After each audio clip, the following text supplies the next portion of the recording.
Hello there. We now have 84 days to go until the UK leaves the EU, and Theresa May is still scrabbling around for crumbs of comfort for her deal.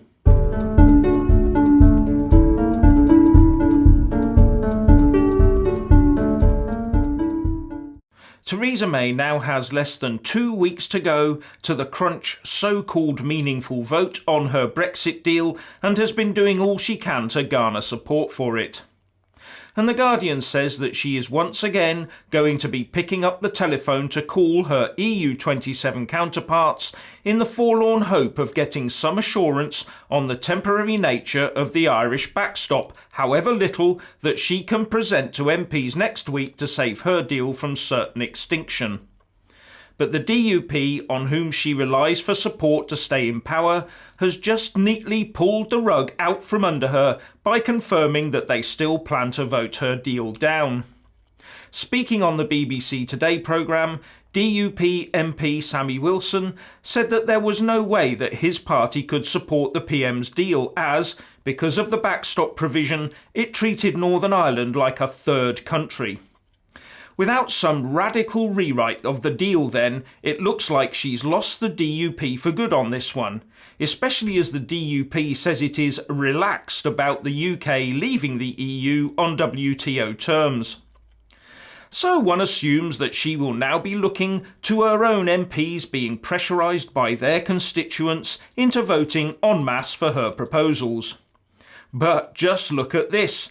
According to a survey by the Economic and Social Research Council, the majority of Tory party members would rather see the UK exit from the EU on WTO terms than have Theresa May's deal imposed on them. Further, 76% would rather have a no-deal Brexit than see the UK remain inside the EU.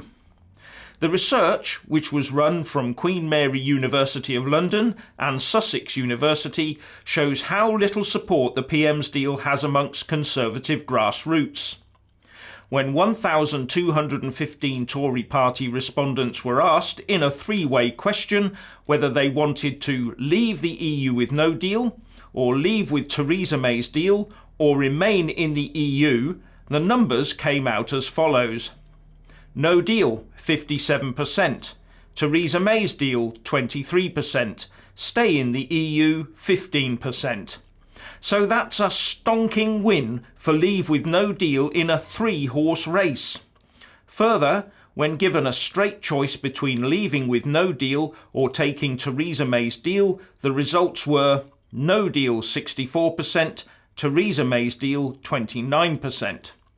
And when looking at those who do and do not support their Prime Minister's deal, it came out as oppose 59%, support 38%. Pretty emphatic across the board, so why is May still pursuing her disastrous deal? With numbers like this, surely she should be sending a quick email to Brussels saying, "We're off."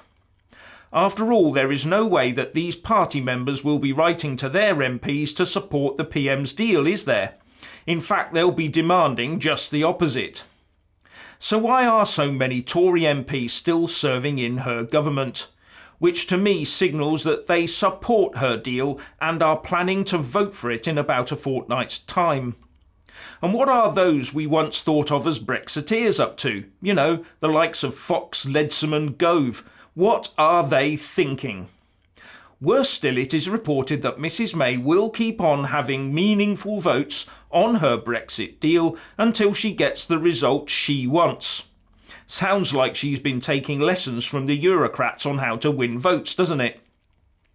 And it seems she is relying on talk that Brussels will come up with a small sweetener in respect of the Irish backstop in the next week or so to help her get the vote she wants. But unhelpfully for our PM, this has been called Operation Fig Leaf by senior Whitehall people, and that tells you all you need to know about it.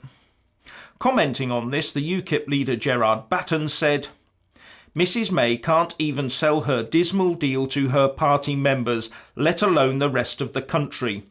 The Tory party establishment is institutionally Europhile, but the majority of their members see through the propaganda smokescreen. The Prime Minister champions a surrender document to the European Union, which would turn Britain into a vassal state, prepped to take us back in as a full member in a few short years. The overwhelming message from the people is clear. Get on with getting us out. Brexit means a total, unencumbered exit from the EU. UKIP is the only party which backs complete exit and returning Britain to the status of an independent, democratic nation-state. So, how can Mrs May plan to keep resubmitting that deal?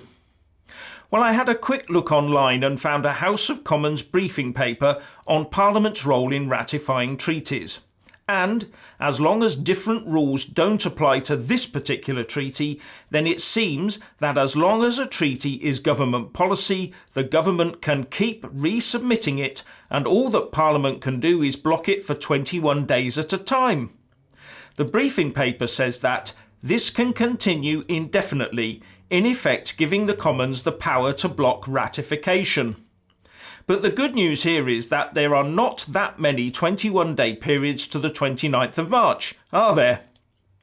Finally, I talked yesterday about the prospect of the Republic of Ireland having to go cap in hand to Brussels for huge amounts of money to support its businesses should the UK leave the EU without a deal. I questioned whether the Eurocrats would either be able to or would actually want to oblige in this.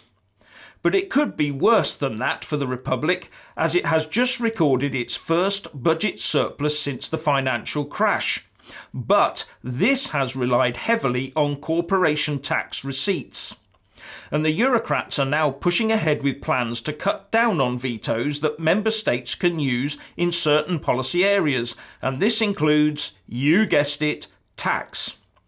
This would mean that the EU would control tax across the bloc and be able to stop member states undercutting other member states to attract business.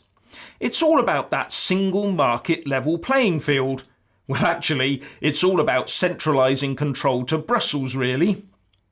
Corporate tax in Ireland is currently set at 12.5%, but can be as low as 4% for foreign multinationals, and 80% of corporate taxes in the Republic come from foreign firms.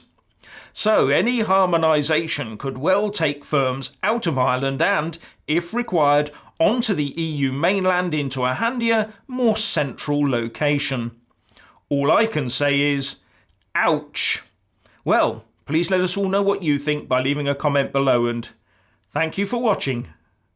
Please do like and share this video, and also subscribe to my channel.